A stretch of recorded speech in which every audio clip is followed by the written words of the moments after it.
Está con nosotros Bernardo Larraín, presidente de la ciudad de Fomento Fabril. Bernardo, buenos días. Gracias por estar con nosotros. Buenos días, gracias a ustedes por la invitación. Bienvenido. Muchas gracias. A ver, señor Larraín, ¿cómo se plantea un organismo como la Sociedad de Fomento Fabril, una asociación gremial como es la Sociedad de Fomento Fabril, frente a un gobierno que uno podría suponer del mismo signo ideológico? Un gobierno en el que el presidente ha sido empresario, un gobierno en el cual además hay vaso comunicante, en que unos ministros clave, el de Desarrollo Social, fue par suyo como presidente de la Confederación de la Producción y el Comercio. ¿Cómo es el desafío o cómo es el planteamiento respecto a cómo relacionarse con un gobierno que se ve tan, comillas, y lo pongo bien entre comillas, afín?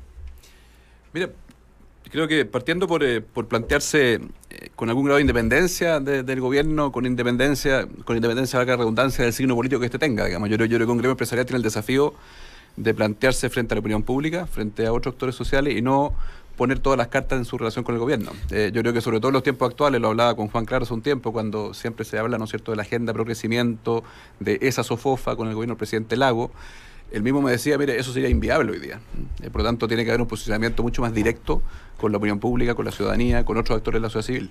Ahora, pero también hay un desafío adicional, porque si en un gobierno de signo distinto, organismos como la SOFOF, la Confederación de Producción y el Comercio, son intermediarios válidos, hoy día los vasos comunicantes entre el mundo empresarial y el gobierno son múltiples, y por lo tanto el rol de ventana única que entre comillas cumplen los organismos gremiales en gobiernos de distintos signos, en este caso no se cumple. Bueno, primero una precisión. Sofofa, por ejemplo, si bien tiene 170 empresas que son socias directas, representamos a 4.000 empresas a través de los gremios asociados. Sofofa tiene 20 gremios regionales, tiene no sé, 40 gremios sectoriales. Por lo tanto, decir que esas 4.000 empresas tienen un signo político único, yo creo que no sería preciso. Por lo tanto, yo no tengo no tengo un catastro de las opiniones políticas de cada uno de los empresarios, gerentes, ejecutivos que están detrás de cada una de las 4.000 empresas. Por lo tanto, no, por cierto, un gremio tiene que tener una postura. Tenemos claro que no es el sentido, Daniel.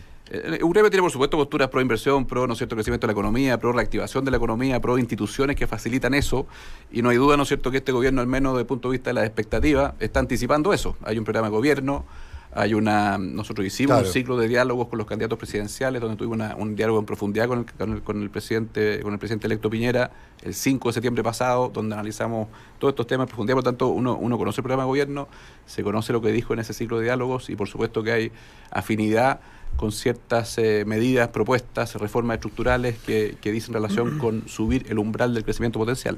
Pero creo yo que el gremio tiene que el desafío de plantearse con cierta independencia de quién sea el gobierno con el cual le toca interlocutar, digamos. Vimos, Bernardo Larraín, vimos el último IMASEC de 3.9 y hay como una sensación de que las cosas, bien, no voy a hablar de brotes verdes porque puede que sea yeta, pero que la cosa bien, que hay buenas expectativas hacia adelante. ¿Cuánto crees tú que las expectativas tienen que ver con la llegada de un gobierno como el de Sebastián Piñera?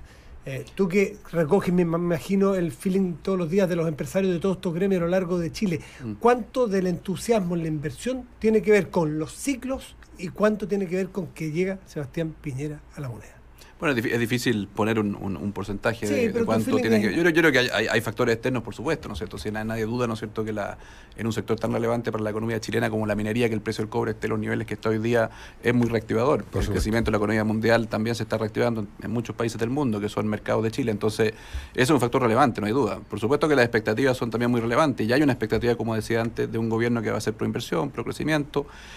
El riesgo es que esas expectativas se diluyan si es que ese viento a favor que hay hoy día, tanto por escenario externo como por anuncios, por una gestión que va a ser más, por así decirlo, focalizada en reactivar la inversión, se diluyan si es que no se enfrentan ciertas reformas estructurales, por ejemplo, la modernización del Estado, que es el tema del seminario que tenemos el día viernes. Por eso le cambiamos de nombre. Eran vientos de la economía o nuevos vientos de la economía, su nombre tradicional. Con una convocatoria en términos de panelistas que se envidian todos los medios de comunicación. Tenemos 4 ministros de Estado, Gonzalo Blumel, Marcela Cubillos, José Ramón Valente y Gerardo Varela, para debatir este tema específico, reforma del Estado, que es un paraguas que le hemos puesto a tres cosas. Uno, que se requieren en Chile, creemos, ciertas modernizaciones institucionales, por ejemplo, el sistema de evaluación de impacto ambiental, y también en otro ámbito el proceso a través del cual se diseñan y evalúan políticas públicas, ciertas modernizaciones regulatorias, me refiero al Código del Trabajo, tributario y alguna iniciativa miscelánea multisectorial. Hay múltiples cuellos de botella en distintas regulaciones, quizás cada uno de ellos no muy relevante, que sumado, ¿no es cierto?, implica, ¿no es cierto?, lomos de toros para la inversión. Y tercero, una modernización en la gestión del aparato público, que eso implica, creo yo, digitalización y también implica descentralización. 3 temas que yo creo que hubo bastantes esperanzas en el sector empresarial, sobre todo en el gobierno 1 de Sebastián Piñera. Y sin embargo no hubo nada en esos 3 ámbitos. No hubo nada en flexibilidad laboral, no hubo nada en regulación, para qué decir de qué manera se manejaron los temas con los telefonazos para algunos proyectos importantes de inversión y los temas de medio ambiente. No hubo prácticamente nada de modernización del Estado. Las razones pueden ser diversas, hasta el terremoto, en fin, pero ¿qué te hace pensar que ahora sí podrían suceder cosas en ese ámbito y que Piñera sí haría un gobierno de derecha, pensando que a la derecha le importan ese tipo de temas que hemos estado conversando? Mira, para matizar la palabra nada, yo creo que la gestión es relevante. O sea, la gestión del aparato público, una gestión profesional, eficiente, no se puede despreciar, no se puede minimizar, es relevante. Un equipo de trabajo que llega, ¿no es cierto?, a gestionar con rigor y profesionalismo el aparato público no digo que no se hizo nada, muy relevante. Que no se hizo nada en Piñera 1, pero ¿te parece que hay una señal hoy de que están llegando con equipos que van a empezar a hacer la pega al tiro de incluso gestión? en el gobierno anterior hubo una buena gestión del aparato público, una buena gestión del gasto fiscal, etcétera. También hay que para matizar un poco, yo en parte estoy de acuerdo con lo que tú dijiste, pero quiero matizarlo en el sentido de que hay ciertas reformas que son más micro. Eso también es un camino relevante, trascendente. La continuidad de reformas pequeñas, micros, que sumadas hacen una reforma que puede tener impacto en el crecimiento potencial. Por ejemplo, la portabilidad numérica en la telefonía, etcétera, etcétera. Muchas. Pero efectivamente yo creo que el desafío del gobierno que viene es a la buena gestión, a las reformas, digamos, marginales, continuas.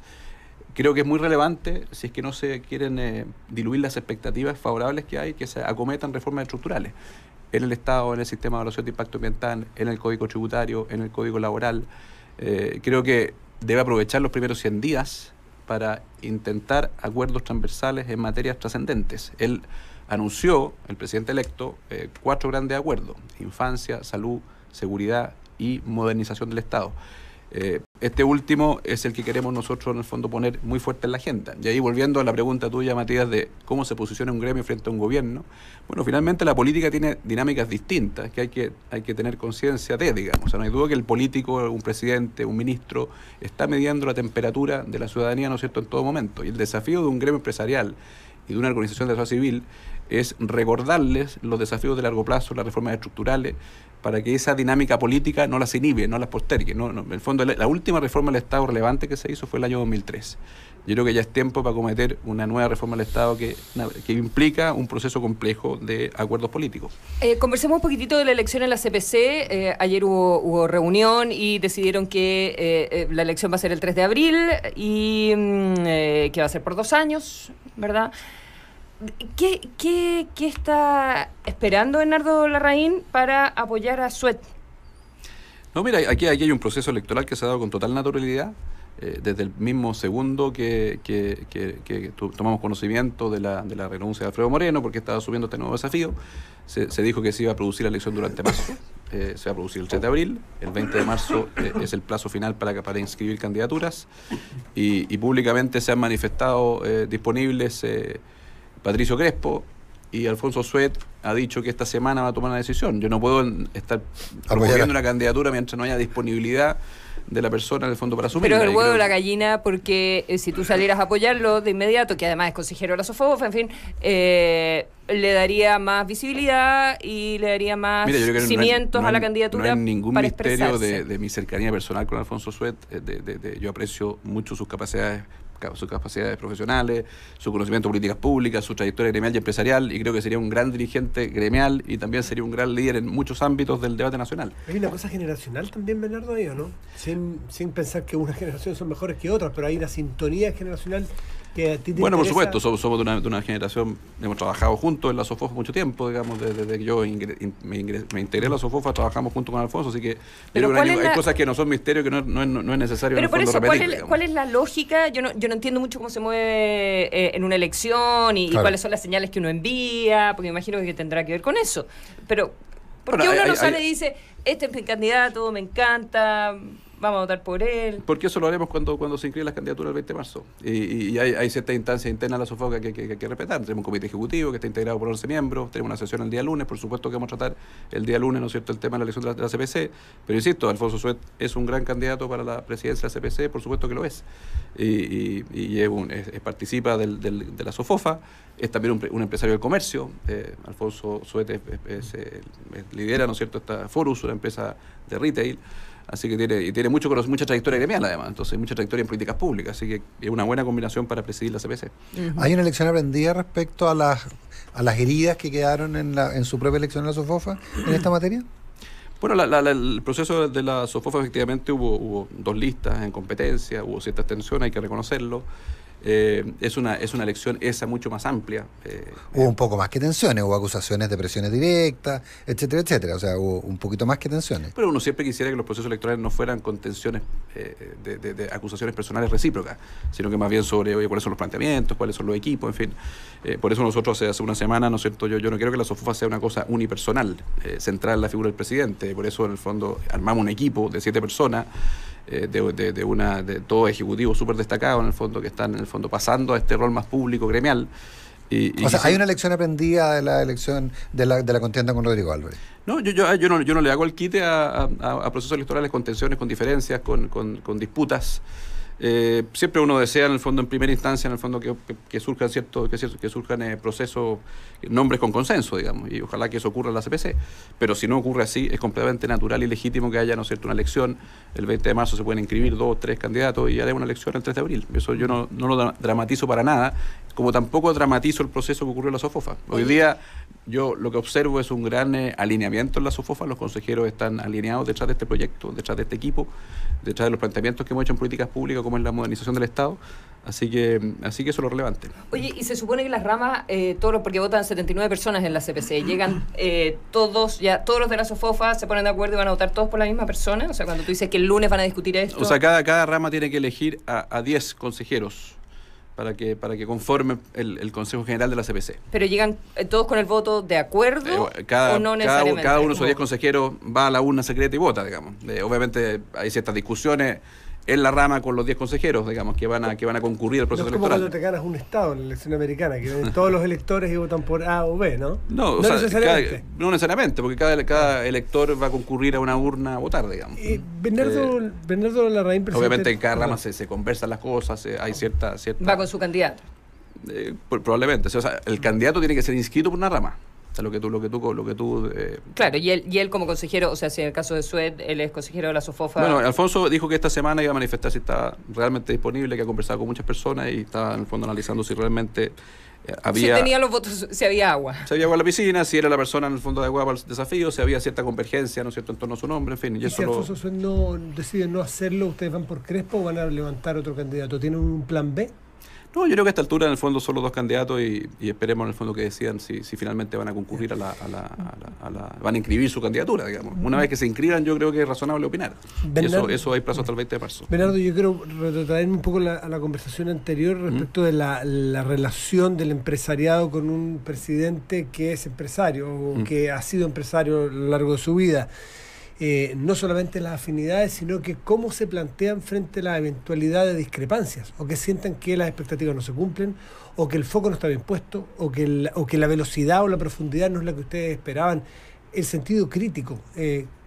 ¿Se han preparado? Mira, un buen ejemplo, una cosa que nosotros creemos que es muy central, porque es el filtro por donde pasan las inversiones en Chile, que es el sistema de evaluación de impacto ambiental. Es el principal permiso para emprender un proyecto de inversión. O sea, es el principal filtro. Y si todos compartimos el desafío de reactivar las inversiones, por ejemplo, nosotros fuimos críticos en el caso de Barrancones del primer gobierno de Piñera. Así como también fuimos críticos con mucha franqueza en la resolución del Consejo de Ministros de Dominga en este gobierno. Y por lo tanto aquí hay que plantearse con mucha franqueza y creo que un gobierno debe apreciar en el fondo y ser receptivo a críticas constructivas Si hay que tomar distancia, tomaremos distancia. Si es que visualizamos que las dinámicas políticas están postergando una vez más debates relevantes, complejos, como es la reforma del Estado, porque hay intereses muy fuertes, digamos. O sea, sin temor por a la ejemplo, crítica, cuando uno discute que ciertas instituciones del Estado sean más autónomas del ciclo político, bueno, muchos parlamentarios, muchos miembros del gobierno no son necesariamente, no apoyan necesariamente esa medida. Y nosotros creemos que sí, una agencia, por ejemplo, que evalúa la calidad de las políticas públicas, debe tener cierta autonomía del gobierno de turno, porque hay un cierto conflicto de interés. O sea, el mismo gobierno que promueve políticas públicas, que le da la orientación a la política pública. Mucho se dice en el fondo que la agencia autónoma básicamente le quitarían la potestad al Parlamento, ¿no es cierto?, de hacer política. Eso no es así. El Parlamento lo que hace es debatir cuál es el objetivo, cuál es la orientación de una política pública, pero el diseño, los efectos secundarios, es perfectamente pertinente que sean evaluados por una agencia autónoma. Entonces eso no inhibe el debate político. El debate político es, ¿no es cierto?, si es que la orientación de la reforma de pensiones es fortalecer el pilar solidario o fortalecer el pilar contributivo. Es si creamos una agencia, ¿no es cierto?, una entidad estatal que administra los fondos, o bien si siguen siendo administradores privados quienes los administran. Eso no impide tener un debate técnico que pase por un filtro técnico de esta agencia autónoma y ahí podemos tener divergencia. Un gobierno puede sostener en el fondo que esa agencia esté bajo la dependencia de la presidencia. Nosotros creemos que debe ser autónoma del gobierno político y ahí tomaremos distancia. El rol social que le ha puesto Sebastián Piñera a un ministro que viene de sus filas, como Alfredo Moreno, ¿ustedes o el empresariado tiene también esa mirada social que quiere darle Piñera a su gobierno? Tenemos la mirada de que los desafíos sociales que tenemos como país son mucho mejor enfrentados por una articulación entre el mundo privado, la sociedad civil y el Estado. En los últimos años se pensó que los desafíos sociales se enfrentaban exclusivamente por parte del Estado. Yo conozco una serie de organizaciones de la sociedad civil que han visto como en los últimos 4 años han visto disminuidos, ¿no es cierto?, los aportes fiscales a sus instituciones. Porque había una visión de que los desafíos sociales los enfrentaba el Estado. Yo creo que la señal que se está dando con Alfredo Moreno en desarrollo social es que las capacidades empresariales y el aporte que puede hacer el mundo privado, la sociedad civil, junto con el Estado para enfrentar desafíos sociales es muy relevante. Yo creo que esa es la forma de mirar. Yo creo que en educación, por ejemplo, la iniciativa privada tiene mucho que hacer. Se deslegitimó esa participación en el pasado. Me parece que hay que relegitimarla. Y, en fin, yo creo que ¿qué desafío social no requiere capacidad de gestión? ¿Qué desafío social no requiere recursos? ¿Qué desafío social no requiere en el fondo articular distintos actores? Bueno, eso supuestamente son las capacidades empresariales, son las capacidades que tiene la sociedad civil y quizás las tiene mucho más desarrolladas que el Estado. Nos quedan 3 minutos y como presidente de la Sociedad Fomento Fabril, representante de muchísimas empresas, hay una coyuntura que se está dando. El fin de semana hubo una inserción del Colegio de Contadores, hay todo tipo de rumores, hay un anuncio formal del Servicio de Impuesto Interno respecto a que va a condonar multas por atraso a partir de las demoras y los problemas que está generando la implementación de la reforma tributaria. ¿Ustedes tienen una posición, tienen una petición al nuevo gobierno en función de algo que imagino que sus asociados les plantearán reiteradamente? Sí, se discutió la CPC, en fin, no hemos analizado el tema en profundidad, pero por supuesto que la complejidad de la reforma tributaria en su implementación va a tener en el fondo problemas como los que estamos observando.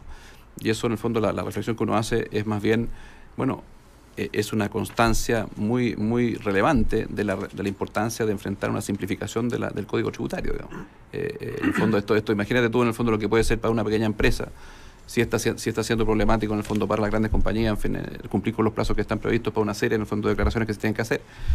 No sé cuál es la solución. Nunca es bueno pedir en el fondo aumentos de plazo respecto a plazos que están establecidos, ¿no es cierto?, en la ley. Nunca es bueno, ¿no es cierto?, hacer leyes cortas en el fondo para perfeccionar cosas que quedaron mal hechas. Por eso la importancia de que en el fondo cuando se habla, por ejemplo, de una reforma tan relevante como la constitucional, que se ingrese al Parlamento 5 días antes del cambio de gobierno, no es un tema de decir, mire, el gobierno tiene que gobernar hasta el último día, por supuesto que lo tiene que hacer.